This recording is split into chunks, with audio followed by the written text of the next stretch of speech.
Police বাহিনীর দায়বদ্ধতা, তাদের পেশাদারিত্ব, তাদের সেবার মান উন্নত করা, এসব নিশ্চিত করবার লক্ষ্যে এই কমিশন গঠিত হবে। পুলিশ কমিশন গঠন করার প্রস্তাব করেছে এবং এই পুলিশ কমিশন কিভাবে গঠিত হবে সে লক্ষ্যে একটি রূপরেখা তারা আমাদের কাছে পেশ করেছে। চেয়ারম্যান কে হবেন, সদস্য সচিব কে হবেন, বাকি সদস্যরা কে কোন কর্নার থেকে কোন সার্কেল থেকে আসবেন, 9 সদস্য বিশিষ্ট একটি স্বাধীন পুলিশ কমিশন গঠন করার কথা তারা বলেছে। চেয়ারম্যান হবেন আপিল বিভাগের একজন অবসরপ্রাপ্ত বিচারপতি, যার বয়স 72-এর উপরে হবে না। সদস্য সচিব হবেন একজন সাবেক অবসরপ্রাপ্ত পুলিশ কর্মকর্তা, যার বয়স 62-এর উপরে হবে না। এভাবে তারা একটা প্রস্তাব দিয়েছে যে পুলিশ বাহিনীর দায়বদ্ধতা, তাদের পেশাদারিত্ব, তাদের সেবার মান উন্নত করা, এসব নিশ্চিত করবার লক্ষ্যে এই কমিশন গঠিত হবে। আমরা আমাদের দল জমিয়তে ওলামা ইসলাম বাংলাদেশের পক্ষ থেকে নীতিগতভাবে এই প্রস্তাবনার সঙ্গে আমরা একমত হয়েছি। আমরা অতীতে দেখেছি যে পুলিশ বাহিনীর সেবা, পুলিশ বাহিনীর দায়িত্ব পালন নিয়ে অনেক প্রশ্ন রয়েছে।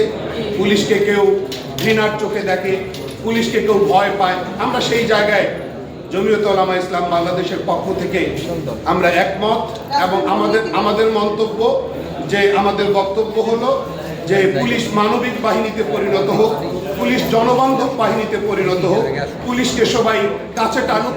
এমন যেন না হয় যে কোন থানায় কোন এলাকায় মার্ডার বেশি হয়, কোন এলাকায় একটু লেনদেন, অর্থনৈতিক লেনদেন বেশি হয়, ওই সমস্ত জায়গায় তারা পোস্টিং পাওয়ার জন্য তদবির করে। এই জায়গা থেকে বেরিয়ে আসার জন্য পুলিশ বাহিনীকে একটা স্বচ্ছতার জায়গায় নিয়ে যাওয়ার জন্য আমরা এই প্রস্তাবনার সঙ্গে একমত হয়েছি।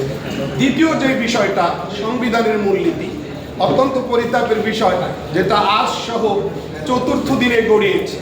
এত বেশি সময় এই জায়গায় সময় ক্ষেপণ করা, এটা আমরা পছন্দ করি না। আমরা আমাদের জায়গা থেকে দেখুন, আমরা জমিয়ত ওলামা ইসলাম বাংলাদেশ একটি সর্বপ্রাচীন সংগঠন, 106 বছর বয়স। আমরা মুক্তিযুদ্ধের পক্ষে আমাদের সক্রিয় অবস্থান রয়েছে। আমরা পাক হানাদার বাহিনীর বিরুদ্ধে শান্তিকামী জনতা, মুক্তিকামী জনতার পক্ষে জোরালো অবস্থান নিশ্চিত করেছিলাম রেকর্ডে।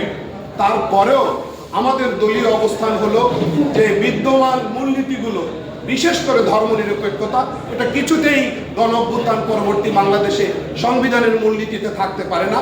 আমরা সেই জায়গায় আমরা জোরালোভাবে বলবার চেষ্টা করেছি, লিখিত প্রস্তাব জমা দিয়েছি যে মহান আল্লাহর উপর আস্থা ও বিশ্বাস এটা অবশ্যই একটি মুসলিম সংখ্যাগরিষ্ঠ রাষ্ট্রে সংবিধানের মূলনীতিতে অন্তর্ভুক্ত হওয়া উচিত।